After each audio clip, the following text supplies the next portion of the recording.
Hello guys, thank you so much for joining me today. Hope you're well.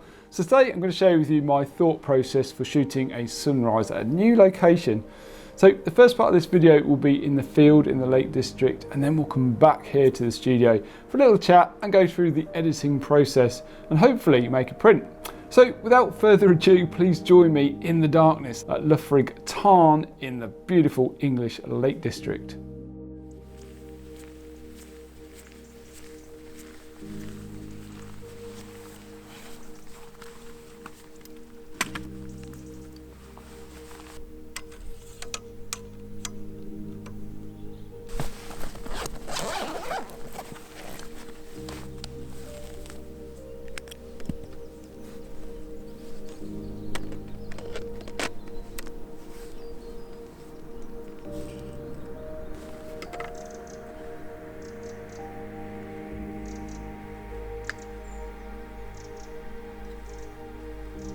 What a morning I've had already, and it's only 7 o'clock.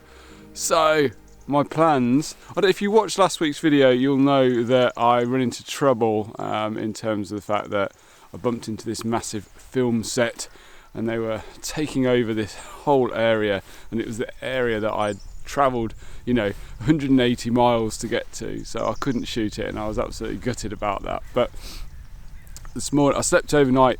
So this is following on from last week's video. I slept overnight in the car, got up this morning, really wanted to shoot Loughrigg Tarn. I've never been there before, so I've got everything set up, ready to go to Loughrigg Tarn for sunrise, shoot the classic shot across the tarn there with the amazing Langdale pikes in the background. Rocked up at the car park, completely shut down, floodlights, can't enter because it's a film set. So I've had to completely change my plans this morning. Literally grabbed my guidebook out and found pretty much the nearest area that I could that had a shot of the Langdale pikes, because I really wanted to get a really cool shot of the Langdale pikes over this last couple of days. So I'm here at Loughrigg Tarn. It's not a bad second choice, I don't think, and I seem to have the place to myself as well, which is pretty cool.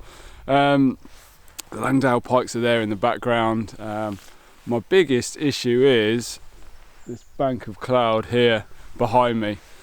I think if that cloud moves, I'm going to get some light on these oak trees that are across the other side of the tarn, and obviously the Langdale pikes as well. We've got some lovely low cloud hanging around the tops of the mountains there in the background, so that looks fabulous.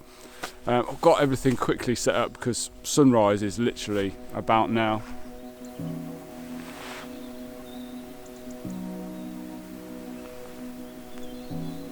So, still dealing with that big bank of cloud over there, but there is some colour in the sky now, just starting to get a bit of a pinkish tone to it, and some really dramatic clouds behind the Langdale pikes there, which is really quite nice and dramatic. I just need a bit more light on my foreground, I think, before I can take a shot.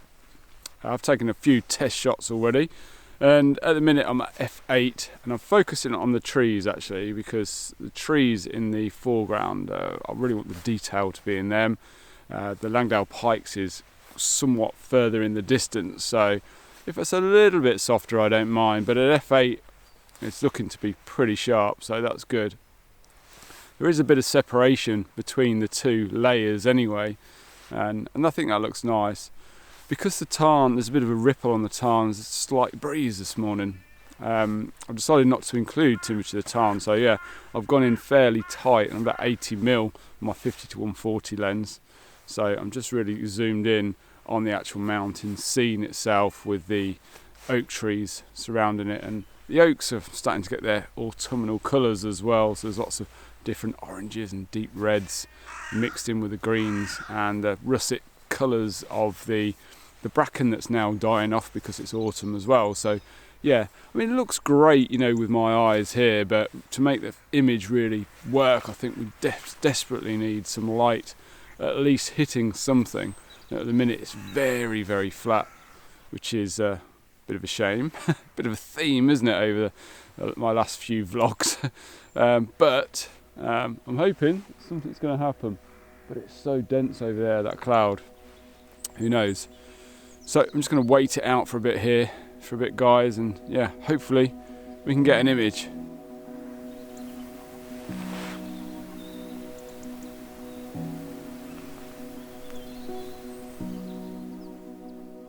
So I just busted the snack bar out, and the distant far mountains are just starting to get some light on them. So I'm hopeful that any minute now we're going to get some light on the mountains. This could look amazing if it does happen. I think it's going to be very fleeting though. Just about being patient, isn't it?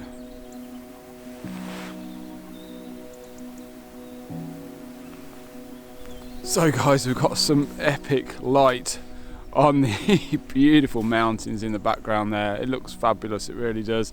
It's now almost covering the whole mountain range. The reflections on the water are looking better as well. This ripple is more towards me, so we're getting some reflections in the water of the trees as well, which is really nice. Yeah, actually this is working out really well actually, so that's really cool. I was really hoping I wasn't going to draw another blank this morning, especially after the difficult start with the movie set scenario. But yeah, this is fabulous, really, really nice, absolutely beautiful. And as you can see, I'm just taking images as the scene changes. Anyway guys, I'm going to take these images back to the studio now, and we're going to throw an edit on these, and then we're going to see if we can make a decent print. Really looking forward to getting this one done and printed. Such a distinctive piece of scenery here in the Central Lake District. Beautiful, such a beautiful morning. Great to be out, it really is. So I find sunrises to be one of the most challenging time of the day to shoot. I think it all comes and goes so fast, doesn't it? Quite often it leaves us with little time to get things set up, and by the time we do, it's all over within a matter of seconds. So whenever I'm shooting at a new location at sunrise, I try to make sure I arrive in plenty of time so I'm not rushing about. In fact, I try to arrive at blue hour in a lot of cases. I think sometimes this can be a more rewarding time than the actual sunrise itself. I also make sure my gear is sorted out and I know where everything is in my bag prior to the shoot. Because the last thing I want to be doing is fumbling around in the dark trying to find stuff. So yeah, having everything sorted really definitely helps. In terms of composing my shot, if it's a new location, I really like to just try and concentrate on one composition and keep it as simple as possible. Quite often a telephoto shot is far easier to compose. I think trying to find a wide angle shot is a lot more difficult, especially in the dark. So, committing to one composition will, ensure that I can capture the scene at its best as the light changes through the sunrise. Quite often after the sun has risen and the golden hour is over, I'll spend an hour or so looking for more complex shots that I can come back to at a later date. This way I've maximised my chances of getting a decent shot on the day and learnt more about the location for future visits. So before we get into the edit guys, I'd just like to say a big thank you to everyone that continues to support the channel. Honestly, your time is so much appreciated and it's really difficult to put into words. It really is how much I really appreciate it. Now there are a few ways that you can get in touch too. I post on Instagram most days and I also have my monthly newsletter that will keep you in the loop as to what's going on. There's my website too, where you'll find info about my prints, workshops, my merch and my brand new box set as well. But the best thing you can do if you've enjoyed this video so far is to hit the like button and leave a comment, as that really does help me out. Links are to everything that I mentioned below in the description. Anyway, let's take a look at this image in Lightroom, run a quick edit on it and try and make a decent print. So here we are in a Lightroom. Now this is the brand new version of Lightroom and we've actually got the new colour grading panel as well. So we're going to be having a little bit of a look at that a little bit later on as well. So here is the raw image and as you can see it's looking a little bit blue at the minute, but we're going to sort that out. Run a bit of a quick edit on this guys, not too much to do here. It's very, very subtle. So I'm going to adjust the temperatures to start with because, well, it wasn't how it looked in the field. It had these warm pinkish tones to it, which were really nice. So I'm going to boost the tint up to somewhere around about 34, something like that. And I'm also going to adjust my temperature slider just to add in some warmth to the image and make it a little bit more like it was on the day. Somewhere about there, I think. Now I'm going to boost the exposure because it's looking a little bit underexposed, although we do have all the information in the histogram. So I'm just going to boost that up to somewhere around about there for now. Looks good. I'm going to push those shadows up a little bit as well, somewhere around 20, 23, something like that, 24. That looks nice. Whites, I'm just going to increase a little bit just to increase the exposure in the clouds a little bit. That looks good. And I'm going to bring the blacks down to -4. That's looking good at the minute. The sky's a little bit overexposed, but I'm going to sort that out very, very shortly. Before I do that though, I'm going to come down to the tone curve. I like to choose the medium contrast tone curve as a starting point, but I normally get rid of this little bit here in the darks, the shadows area, and just leave it at that. I think that generally looks a little bit nice. If it's too much, we can just boost that slightly. Essentially, that's just bringing down the back blacks and pushing up the highlights. That's just allowing us to get a bit more contrast in the scene. So I'm going to come down to the HSL tab now and do a little bit of work in here, but not too much, just a bit of tweaking. I want to bring out the autumn colours in these trees, so I'm going to boost the saturation of the orange up a fair bit. Somewhere there, looks nice. I'm also going to do the same to the yellow, so accentuating those autumn colours. And I want to take some of the greens out of this image just to take the emphasis away from the greens here in the foreground. So I'm just going to reduce that a fraction, not a huge amount, something like that. And that's looking pretty good. So we're going to come down to the new colour grading section and just do a bit of split toning. So this is completely different, well the look of it now is, because we can now adjust the mid-tones as well as our shadows and highlights. But I'm going to be just playing around with the shadows and highlights. I'm just literally going to bring the shadows down a little bit into the blues. I'm going to add a little bit of blue into the shadow areas, and I'm just going to push in a little bit of orange to the highlights. So it's just going to accentuate the sun hitting the tops of these trees and all the highlights. It's just going to add a little bit of warmth, and then into the shadows it's just going to add a little bit of coolness, which is going to help, you know, tell us that it was, you know, first thing in the morning and it was quite cold. So yeah, that's really cool. These little wheels now have some shortcuts attached to them as well. So if we hold down Control, Alt and Shift independently, we can do different things. So if we hold Shift, we can move, you know, we can move along that line, if you like, which intensifies the saturation. Or if we hold down Alt, we can move around the wheel there, which changes the hue essentially. Takes a bit of getting used to, but I've been playing around with them. I think they're quite good actually. I quite enjoy using them. Now, in the sharpening area, I'm actually going to take the sharpening off because I'm going to take my image into Photoshop to do the sharpening. With the Fuji X Trans files, I think it works much better in Photoshop, so I'm going to be doing that. So in terms of the basics tab, that's pretty much it, but I'm going to do some local adjustments now. Now I've done all my global adjustments. So first of all, I'm going to use the graduated filter or the gradient tool. I'm just going to bring that down on the sky area. And I'm not worried too much about going over the mountains because I'm going to use a range mask. And I'm going to select color, and I'm going to select my picker here and select the sky. Now hopefully that's just selecting the colors in the sky. So as you can see, if I bring my exposure down now, it's not affecting the mountain, it's only affecting those blue tones within the image. And that's really good as well, because I don't really want to bring the exposure of the clouds down, just the sky area. So I also want to add in a cooler temperature to the sky area as well, just to accentuate the blue a little bit. So I'm going to bring the temperature down to, yeah, -11. That looks pretty good. So we're just literally affecting the sky. That's perhaps a little bit too dark. Just want to do it nice and subtle. Yeah, that's pretty good. I'm happy with that. So one of the things I'm not 100% sure about of this image is the fact that the tops of the mountains are quite dark, and essentially it's just the clouds, you know, casting a shadow on the tops of the mountains. But it does look like I've used like a neutral density filter, a graduated filter, and, you know, left it too low within the image.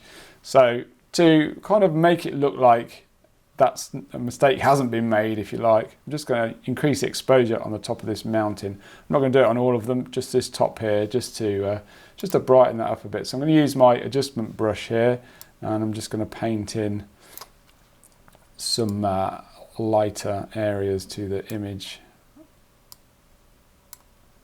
I'm just going to warm it up a fraction as well and add in a little bit of contrast and texture. Now I'm going to use a range mask on this, but this time I'm going to use luminance. So let's put our mask on. So if we press O on the keyboard, we get this orange mask that tells us where we've painted. And I'm just going to reduce the range mask here, so it's only applying the adjustment to the mountain. So you can see it's taken that away from the sky now and just onto the top of the mountain. So somewhere there looks good. Press O on my keyboard again, and that's going to get rid of that mask. So let's just toggle that on and off. See, it's very subtle, but I think it perhaps helps a little bit. I'm just maybe going to boost that exposure a little bit more. And perhaps warm it up a fraction too, just to accentuate the sun on it a little bit.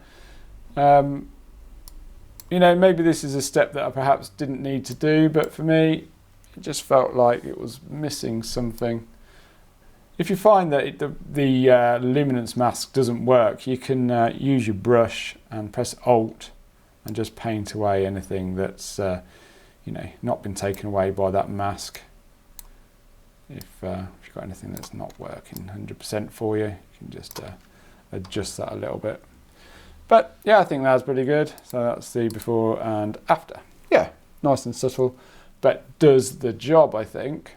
So now I want to just bring out a little bit more detail in the clouds, and I'm just going to use another adjustment brush here, and I'm just going to loosely paint over the cloud area here. I'm doing this quite roughly actually, but I'm just going to very slightly reduce the exposure, but then I'm going to bring in a bit of contrast and a bit of clarity. I'm going to be really subtle here, guys. Something like that, just to bring out the cloud detail again. So let's just have a look at before and after of those. Yeah, that looks good. So in terms of the crop, I do want to adjust the crop, but I always adjust my crop after I've taken the image into Photoshop. So if I take the image into Photoshop and do my sharpening and any cleaning up or anything like that I want to do, when I bring it back into Lightroom, I've still got the full version of the image, and then I can crop it to my heart's content, knowing that if should later I want to come back and readjust that crop, I can do. So to take this image into Photoshop, I'm just going to right click and click Edit in Adobe Photoshop. So here we are in Photoshop. Now generally what I do is do a little bit of cleanup on the image. So I think there's perhaps a little bit of a dust spot there. I might just remove that. That's good. Maybe some of these little brownie patches here not looking the greatest. I might get rid of some of them, not all of them. Maybe some that are just catching your eye, you know, as you look into the scene a little bit. Yeah, apart from that, I'm pretty happy with the way that looks.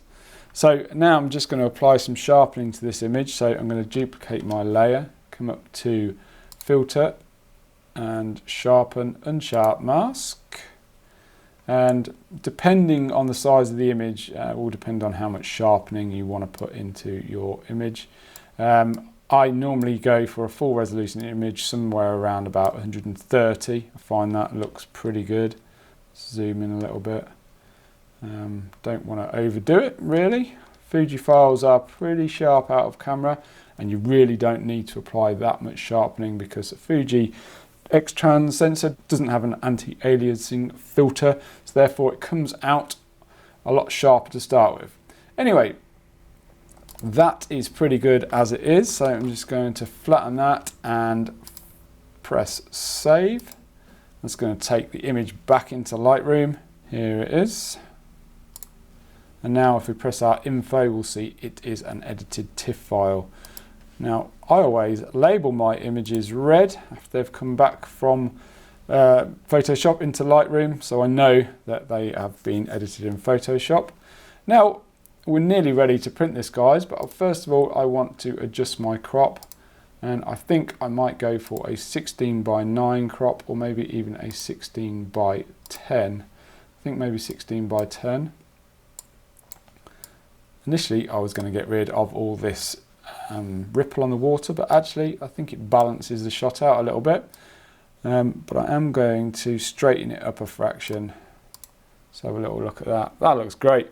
Okay, now I'm ready to take this image into a Canon Print Studio Pro and make a print. So when I'm making a print, I like to create a virtual copy, and then I like to make that virtual copy a blue color, and then I know that this is my print file. Quite often you need to increase the exposure of a print file just to make it pop out a little bit. So I'm just going to boost my exposure ever so slightly, and also my saturation and contrast. Now this all depends on the image that you're printing. This image looks quite vibrant and quite bright as it is, so I'm not going to go too far with that. I think that's going to look good, but on other images, probably going to need to increase the exposure quite a bit more. But anyway, I'm going to open this image up now in Canon Print Studio Pro. And the paper I'm going to be using today is Photospeed's Platinum Etching paper. And I'm going to be printing that on A4.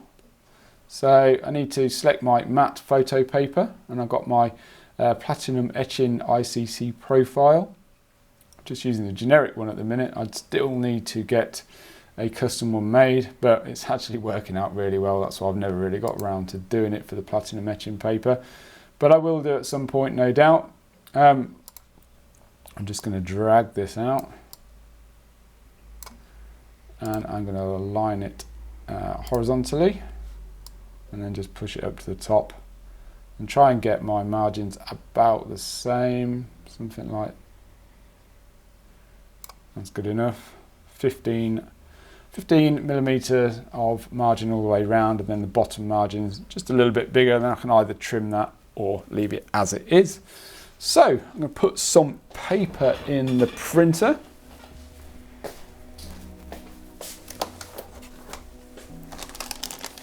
So let's go ahead now and hit print.